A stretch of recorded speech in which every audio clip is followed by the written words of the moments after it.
that inaccessible, hid from our eyes, most blessed, most glorious, the Ancient of Days, our ancient God, our victorious God, the God of life, the God of Abraham, Isaac, and Jacob, the covenant-keeping God. Glory and praise and honor we give you, our holy God, for all your care, for all your goodness. Indeed, you are immortal, you are invisible, you are invincible. We appreciate you who is ancient, who is everlasting. We thank you so much for the gift of life that we have this day, and we are so much grateful. We are saying thank you, brothers and sisters in the Lord. Let us show that appreciation to God, and let us exalt his holy name, because indeed he is God, the God of all creations, the God of the whole universe. Brothers and sisters in Christ, I am the Reverend Bright Mariana Mfojo of the Evangelical Presbyterian Church Ghana, and your altar of Bright Morning Reflections. I welcome you specially to join me as we reflect on the goodness of God with his word. The text for today's reflections is Ruth chapter 2, verse 1 to 14. Ruth chapter 2, verse 1 to 14. I read the text from the International Standard Version of the Holy Bible. Ruth chapter 2, verse 1 to 14. Naomi had a close relative of her late husband, a man of considerable wealth from the family of Elimelech. His name was Boaz. Ruth the Moabite told Naomi, "Please allow me to go out to the fields and glean grain behind anyone who shows me kindness." So Naomi replied, "Go ahead, my daughter." So she went out, proceeded to the field, and gleaned behind the harvesters. And it happened that she came to the portion of land belonging to Boaz of the family of Elimelech. Now, Boaz arrived from Bethlehem. He told the harvesters, "The Lord be with you." "May the Lord bless you," they replied. At this point, Boaz asked the foreman of his harvesters, "To whom does this young woman belong?" The foreman of the harvesters answered, "She is the Moabite who came back with Naomi from the country of Moab." She asked us, "Please allow me to glean what's left of the grain behind the harvesters." So she came out and has continued working from dawn until now, except for a short time in the shelter. Boaz then addressed Ruth, "Listen, my daughter, don't glean in any other field. Don't even leave this one. And be sure to stay close to my women servants. Keep your eyes on the field where they are harvesting, and allow them following them. I have ordered my young men not to bother you, haven't I? And when you are thirsty, drink from the water vessels that the young men have filled." At this, she fell prostrate, bowing low to the ground, and asked him, "Why is it that you are showing me kindness by noticing me, since I am a foreigner?" Boaz answered her, "It has been clearly disclosed to me all that you have done for your mother-in-law following the death of your husband, how you abandoned your father, your mother, and your own land, and came to a people you did not previously know. May the Lord repay you for your work, and may a full reward be given you from the Lord God of Israel, under whose wings you have come for refuge." She responded, "May I continue to find favor in your sight, sir, since you've been comforting me and you have spoken graciously to your servant, even though I am not one of your servants. At lunchtime, Boaz invited her, "Come on over, have some food and dip your bread in our oil and vinegar." So she sat down beside the harvesters, and he handed her some roasted grain, which she ate until she was satisfied.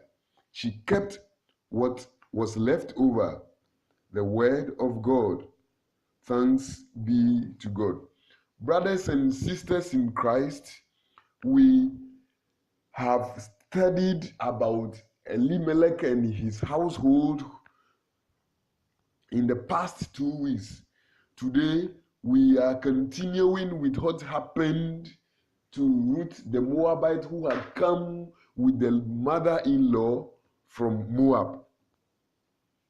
Since they did not have anything, since Naomi had just returned from a foreign country of Moab, she did not have any farm, so they might have been struggling with what to eat. Elimelech had left his home in Bethlehem in Judah with his wife Naomi and their 2 sons Mahlon and Chilion to a far country of Moab. They left Bethlehem because of a great famine that was overtaking them, and there was not enough to eat. At Moab, the sons married Moabite women. Unfortunately, within a period of 10 years, Elimelech, Mahlon, and Chilion had died. Naomi became bitter and uncomforted until such time when she decided to go back to Bethlehem. It was a time of harvest in Bethlehem. Her 2 daughters-in-law, Ruth and Orpah, wanted to go with her, but only Ruth did and followed Naomi to the land of Israel. Back in Israel, it soon became clear that God was in control of affairs in the lives of the 2 widows. According to Israelite law, when a farmer reaped his harvest, he was not to send his workers through the field a second time to pick up the old stalks of grain that dropped. These were to be left for the poor, who would follow the reapers and glean what grain they could. We read this from Leviticus chapter 23, verse 22, and Deuteronomy chapter 24, verse 19. Ruth was younger than Naomi was, so she offered to gather grain that men had left. It was usual to allow widows and foreigners to do this in Leviticus 19:9 and 10. This was called gleaning. God made this rule for his people. It was a way for them to share gifts with poor people. Ruth seems to have chosen Boaz's field by chance. However, we know that God makes good things happen. He does this when we trust him. So Ruth found himself in the field of Boaz, and God indeed was working a miracle for them. We remember that when Naomi returned to his home in Bethlehem, he said he was changing his name from Naomi to Mara, which meant bitter, because she thought that God had dealt bitterly with her.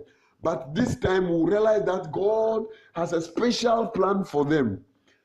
Ruth did not follow Naomi in order to have a husband to herself, but you realize that she came because she was feeling pity for the mother-in-law Naomi, who was so bitter and would not be comforted. So Ruth had to leave the mother's land. Ruth had to leave the father. She had to leave her gods and had to travel with Naomi to a foreign land in order to be of so much help to her.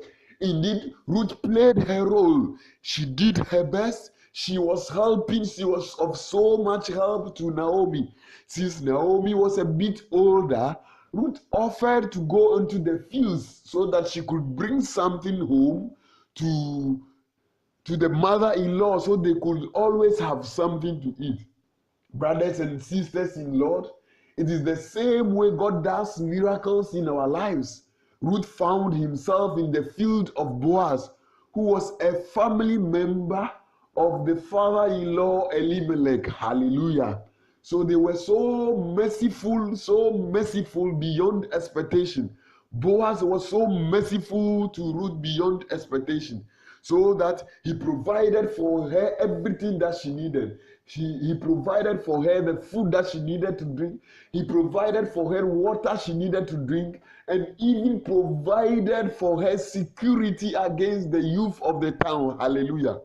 Beloved in Christ, Ruth came to Bethlehem with Naomi, wanting to protect her. But God had been so good to Ruth as well, because Ruth had decided to be good to human beings.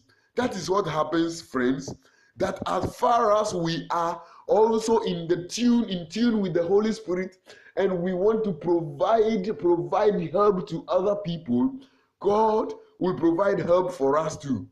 She did not know, but she was helped. She was helped in the end. So we must be generous to all people without expecting a direct benefit from your beneficiaries. Ruth did this. She did not get there in order to receive a reward. But when she got to the land of Judah in Israel, when she got to Bethlehem, unfortunately for her, she got married to Boaz, who gave birth to Obed, who gave birth to Jesse, who gave birth to David, the grandfather of our Lord and Savior Jesus Christ. So the foreigner, the Moabite Ruth, became the grandmother of our Lord and Savior Jesus Christ. That is how God works in our lives. She was not expecting that. She didn't go to Bethlehem with that expectation. But because of her love for her mother-in-law, for her humility, for her obedience, she was helped this way. So we must also be generous to all people without expecting a direct benefit from our beneficiaries. We must also take note that God is in charge of every situation in your life. He brings goodness out of every seemingly bad situation. Hallelujah. Your situation may seem bad now, but I want to assure you that God is watching. God is watching. He is watching and watching. He would never leave you to shame. To Naomi, he may have died of hunger because she had no fuel. She had just returned from a foreign land. But fortunately for her, through Ruth, they had enough to eat. Hallelujah. It is the same way that maybe you might have lost hope, and you may be asking, where is our God? And you may be wanted to be called Mara instead of Naomi. But I want to assure you that Jehovah Almighty is watching. He's watching you. And at his appropriate time, he will say, oh, my beloved son, my beloved daughter, rest from this. Let me take you out of this trouble. Even as we speak now, we want to believe that because of your trust in him, he is taking you out of all troubles. Friends, we must have plans to offer to widows and orphans, to put smiles on their faces. Yes, God himself had made that special arrangement that they should not go over the field the second time, so that people who are in need could have something to eat too. We must make that provision, that widows, orphans, the needy, the vulnerable must also smile out of our generosity. We must give them something to eat. We must give them something to drink. We must give them something to cover themselves. This way, God will be happy with us, and we shall surely receive the reward of this generosity. Remember, from yesterday's reflections, we realized that Abraham did not know that he was receiving angels in his home. But in the end, God blessed him for the strangers as he had received. And his wife Sarah was blessed with a son Isaac. Let us continue to do good to all people, the people who would ask for our help. Let us not turn our back towards them, but let us rather pay attention to them. Let us offer some help to them. Let us offer some help to the needy widows and the widowers and the poor and orphans. And there's this assurance that God will surely reward it. With this, our prayer that the good Lord himself would give us a root in our life, a Boaz in our lives, who would be our Redeemer, through whom we shall have so many things. Jesus Christ, our Redeemer, in whom we trust, would surely bring us to an expected end. It's my prayer that you also smile, that your bitterness would be turned to sweetness, because we have trust in God, in the name of God the Father, Son, and Holy Spirit. Amen. Brothers and sisters in Christ, we want to encourage you to continue to share the message of God with the whole world. Share with friends, share with family members, and continue to practice what we hear.